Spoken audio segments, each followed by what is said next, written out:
So let's talk about the base of the PowerDetect Shark and why it's so good.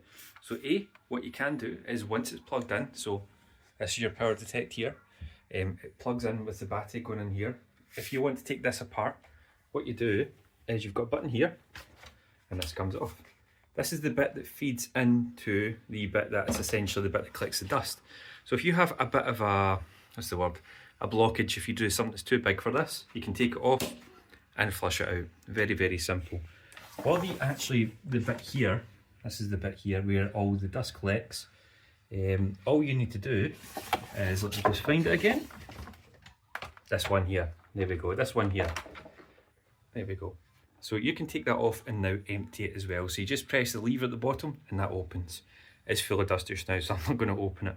But anyway, when you put it back together, let's just clip it back together, you've actually got an air anti-odor technology cartridge that stops it from smelling. If you know what dust is like, it's got a funny smell. And what you can also do is you can put the auto hoover device part of it onto nighttime or fan if you really want to, so it doesn't go off at nighttime. And for the actual hoover itself, let me just show you. There we go.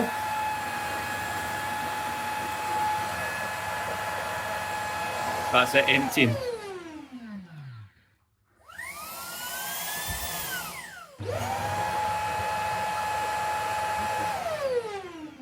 Job done.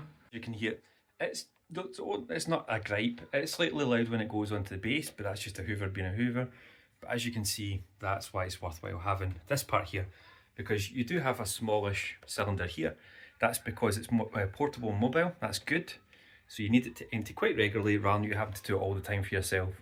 So super simple. I really love this thing, and it's very, very powerful. So it picks up absolutely everything.